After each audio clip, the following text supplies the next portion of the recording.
आज आहे नागपंचमी.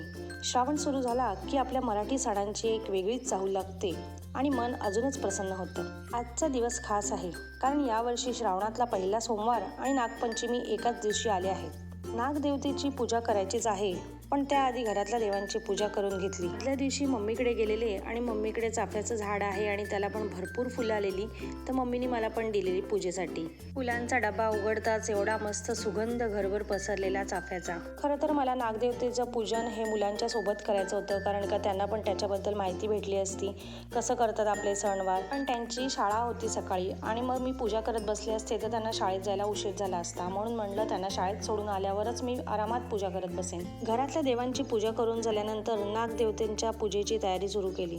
पूजेसाठी पाटाखाली छोटीशी रांगोळी काढून घेतली. सगळं साहित्य तयार केलं.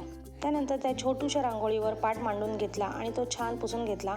त्यानंतर त्याच्यावर केळीचं पान घेतलं, तेही छान पुसून घेतलं आणि त्या केळीच्या पानावर जुन्या परंपरेनुसार नाग, नागिण आणि नागिणीची 5 पिल्लं जी अष्टगंधाने काढून घेतली आणि मग त्यांना हळद, कुंकू आणि अक्षता पण वाहून घेतल्या. त्यानंतर त्याला फुलं वाहिली. आदल्या दिवशी ही नागदेवतेंची मूर्ती मी मार्केटमधून घेऊन आलेली, तर ती पण तिथे ठेवून घेतली. नंतर नागदेवतेची पण पूजा चालू केली. हळद, कुंकू वाहिलं, फूल वाहिलं आणि मार्केटमधून मी जे काही सामान आणलेलं पूजेसाठी तर ते पण वाहिलं. अशा प्रकारे मी साधी पण मनोभावे नागदेवतेंची पूजा करून घेतली.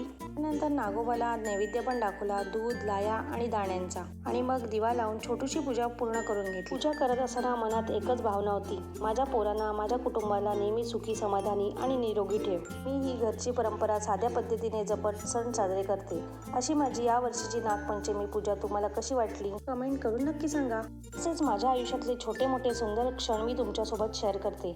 माझे छोटेसे ब्लॉग तुम्हाला आवडत असतील तर लाईक करा. माझ्या डेली ब्लॉग बघण्यासाठी माझ्या चॅनलला सबस्क्राईब करा. नेक्स्ट ब्लॉगमध्ये भेटू. तोपर्यंत काळजी घ्या. बाय.